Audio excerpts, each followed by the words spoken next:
નમસ્કાર વાલા દર્શક મિત્રો, સ્વાગત છે તમારું આપણી પોતાની યુટ્યુબ ચેનલ પેન્શન ગુજરાતમાં।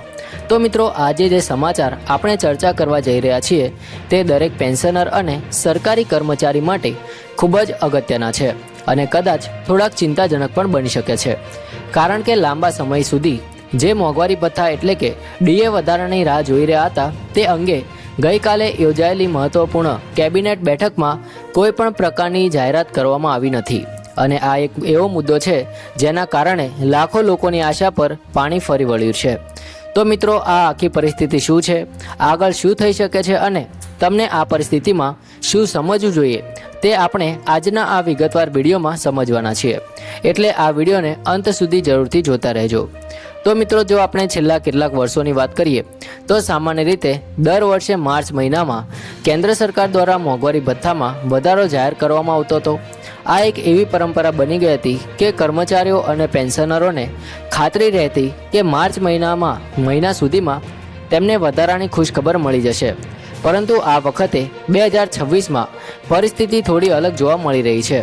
25 માર્ચના રોજ યોજાયેલી કેબિનેટ બેઠક બાદ જ્યારે સૌ કોઈ અપેક્ષા રાખી રહ્યા હતા કે હવે ડીએ વધારો જાહેર થશે, ત્યારે કોઈ પણ પ્રકારની જાહેરાત કરવામાં આવી નથી। આ માત્ર એક નાની બાબત નથી, પરંતુ લાખો પરિવારો માટે આર્થિક રીતે મહત્વપૂર્ણ મુદ્દો છે। મિત્રો, ડીએ એટલે કે મોંઘવારી ભથ્થું એ માત્ર એક વધારો નથી, પરંતુ તે કર્મચારીઓ અને પેન્શનરો માટે મોંઘવારી સામે લડવાનો એક સહારો છે। જ્યારે બજારમાં વસ્તુઓના ભાવ વધી રહ્યા છે ત્યારે સરકાર આ ડીએ દ્વારા લોકોની ખરીદ શક્તિ જાળવી રાખવાનો પ્રયાસ કરે છે, એટલે કે તમારી આવક અને ખર્ચ વચ્ચેનું સંતુલન જળવાઈ રહે તે માટે ડીએ બહુ જ મહત્વપૂર્ણ છે।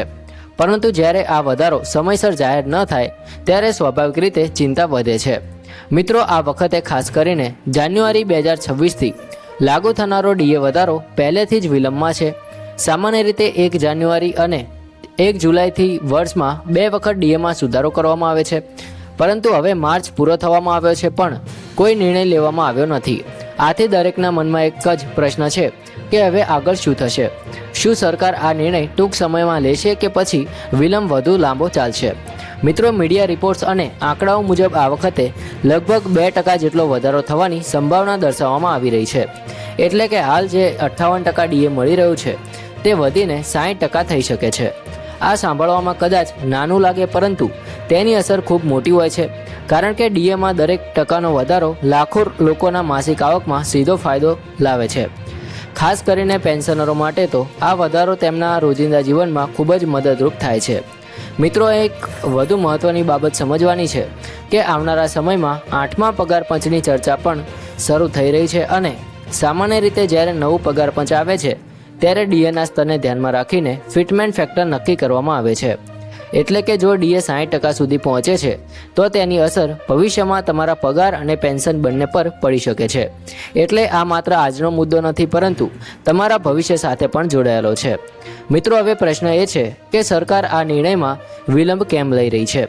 તો તેની પાછળ અનેક કારણો હોઈ શકે છે, જેમ કે આર્થિક પરિસ્થિતિ, બજેટનું સંતુલન અથવા અન્ય નીતિગત નિર્ણયો।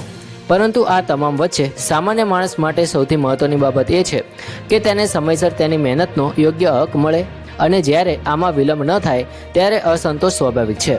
મિત્રો, હાલની પરિસ્થિતિમાં સૌથી મહત્વપૂર્ણ બાબત એ છે કે આપણે ધીરજ રાખવી પડશે અને આગામી કેબિનેટ બેઠક પર નજર રાખવી પડશે, કારણ કે શક્યતા એવી છે કે સરકાર ટૂંક જ સમયમાં આ મુદ્દે નિર્ણય લઈ શકે છે અને એકવાર જાહેરાત થઈ જાય પછી તે જાન્યુઆરીથી લાગુ પણ થઈ શકે છે, એટલે કે તમને એરર્સનો પણ લાભ મળી શકે છે।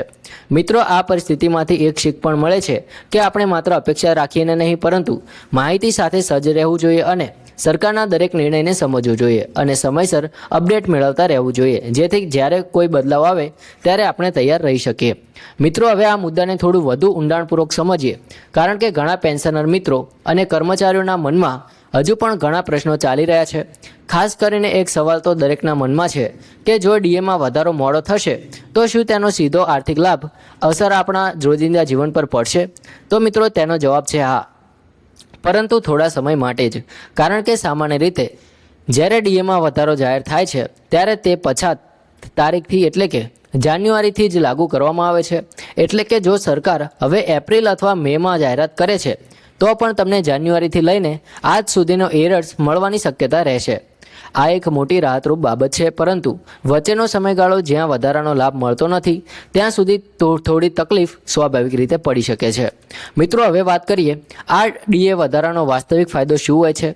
તો ઘણા લોકો એવું માને છે કે 2% કે 3% વધારો તો બહુ નાનો છે, પરંતુ જો આપણે તેનો હિસાબ કરીએ તો ખબર પડે છે કે આ વધારો કેટલો મહત્વનો છે. ઉદાહરણ તરીકે, જો કોઈ પેન્શનરનું મૂળ પેન્શન 20,000 રૂપિયા છે, તો હાલમાં 58% ડીએ પ્રમાણે તેને લગભગ 11,600 રૂપિયા મોંઘવારી ભથ્થું મળે છે. હવે જો તે 60% થઈ જાય તો તે 12,000 રૂપિયા સુધી થઈ શકે છે, એટલે કે દર મહિને સીધો 400 રૂપિયાનો વધારો થશે. હવે તમને લાગશે કે 400 રૂપિયા શું કોઈ મોટી વાત છે, પરંતુ વર્ષના અંતે આ 4800 રૂપિયા થાય છે. અને જો લાખો પેન્શનરો માટે આ ગણતરી કરીએ તો આ એક બહુ મોટો આર્થિક અસરકારક નિર્ણય બની જાય છે. મિત્રો, ખાસ કરીને આજે જે મોંઘવારીનો સમય ચાલી રહ્યો છે તેમાં દૂધ, શાકભાજી, દવાઓ, વીજળી, ગેસ જેવા ખર્ચામાં સતત વધારો થઈ રહ્યો છે. આવા સમયમાં ડીએમાં થતો દરેક નાનો વધારો પણ જીવનને થોડી રાહત આપે છે. એટલે જ પેન્શનરો માટે આ મુદ્દો માત્ર સમાચાર નથી, પરંતુ તેમના જીવન સાથે સીધો જોડાયેલો છે. હવે મિત્રો, એક બીજી મહત્વની વાત સમજીએ કે આ ડીએ કેવી રીતે નક્કી કરવામાં આવે છે. તો મિત્રો, ડીએનો દર AICPIW એટલે કે all India consumer price index for industrial વર્કર્સના આધારે નક્કી કરવામાં આવે છે. આ એક એવો ઇન્ડેક્સ છે જે મોંઘવારીનું સ્તર બતાવે છે. જ્યારે આ ઇન્ડેક્સ વધે છે ત્યારે મોંઘવારી વધે છે અને તેના આધારે ડીએમાં વધારો કરવામાં આવે છે. એટલે કે ડીએ કોઈ મનગમતી રીતે નક્કી નથી થતો, પરંતુ તે સંપૂર્ણ આંકડાઓ અને અર્થતંત્રની સ્થિતિ પર આધારિત હોય છે. મિત્રો, હાલના આંકડાઓ જોતાં એવું લાગી રહ્યું છે કે ડીએમાં વધારો તો થવાનો છે, પરંતુ માત્ર જાહેરાતમાં વિલંબ થઈ રહ્યો છે. એટલે આને લઈને વધુ ગભરાવાની જરૂર નથી, પરંતુ સાવચેત રહેવાની જરૂર છે. કારણ કે જ્યારે પણ સરકાર આ જાહેરાત કરશે ત્યારે તે એક મહત્વપૂર્ણ સમાચાર બનશે અને દરેક પેન્શનર માટે ખુશ ખબર બની શકે છે. મિત્રો, હવે એક વધુ મુદ્દો છે જે આપણે સમજવો ખૂબ જ જરૂરી છે, અને તે છે ફિટમેન્ટ ફેક્ટર. તમે ઘણા વખત આ શબ્દ સાંભળ્યો છે. ખાસ કરીને જ્યારે પગાર પંચની ચર્ચા થાય છે ત્યારે ફિટમેન્ટ ફેક્ટર એ એક એવી સંખ્યા છે જેના આધારે તમારા મૂળ પગાર અને પેન્શનને સુધારવામાં આવે છે, અને તેમાં ડીએનો મહત્વનો ભાગ હોય છે. એટલે કે જો ડીએ 60% સુધી પહોંચે છે તો ભવિષ્યમાં ફિટમેન્ટ ફેક્ટર પણ વધુ હોઈ શકે છે, જે તમારા પેન્શનને નોંધપાત્ર રીતે વધારી શકે છે. મિત્રો, એટલે જ ઘણા નિષ્ણાતો એવું માને છે કે આ વખતે ડીએનો સ્તર 60% સુધી પહોંચવું ખૂબ જ મહત્વપૂર્ણ છે, કારણ કે તે આવનારા 8મા પગાર પંચ માટે એક આધારરૂપ બની શકે છે. અને જો આવું થાય છે તો ભવિષ્યમાં પેન્શનરોને વધુ લાભ મળી શકે છે. હવે મિત્રો, ચાલો થોડું પ્રેક્ટિકલ માર્ગદર્શન પણ આપીએ. જો તમે એક પેન્શનર છો તો આ સમયમાં તમારે શું કરવું જોઈએ. તો સૌથી પહેલાં તો તમે તમારા પેન્શનના તમામ રેકોર્ડ્સ અપડેટ રાખો. તમારી બેંક એકાઉન્ટ, પેન્શન સ્લીપ અને અન્ય દસ્તાવેજો સચોટ હોવા જોઈએ, કારણ કે જ્યારે પણ ડીએનો વધારો જાહેર થશે ત્યારે તે આપમેળે તમારા ખાતામાં જમા થઈ જશે. પરંતુ કોઈ ટેકનિકલ ભૂલ ન થાય તે માટે તમારો ડેટા સચોટ હોવો ખૂબ જ જરૂરી છે.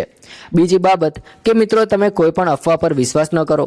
ઘણી વખત સોશિયલ મીડિયા પર ખોટી માહિતી ફેલાય છે કે ડીએ વધારાનો નિર્ણય આવી ગયો છે અથવા નહીં આવે, પરંતુ હંમેશા સત્તાવાર જાહેરાતની રાહ જોવી જોઈએ. અને અમારી આ યુટ્યુબ ચેનલ પેન્શન ગુજરાત પર તમે સચોટ અને અપડેટેડ માહિતી મેળવી શકો છો. હવે મિત્રો, અંતિમ રીતે આપણે આ સમગ્ર પરિસ્થિતિનો સાર સમજીએ તો હાલની સ્થિતિ થોડી અસ્પષ્ટ છે, પરંતુ સંકેતો સકારાત્મક છે. ડીએમાં વધારો થવાનો છે, પરંતુ થોડો સમય લાગી રહ્યો છે, અને આ સમયગાળા દરમિયાન આપણે ધીરજ રાખવી અને સચોટ માહિતી સાથે જોડાયેલા રહેવું ખૂબ જ જરૂરી છે. જય હિન્દ, વંદે માતરમ.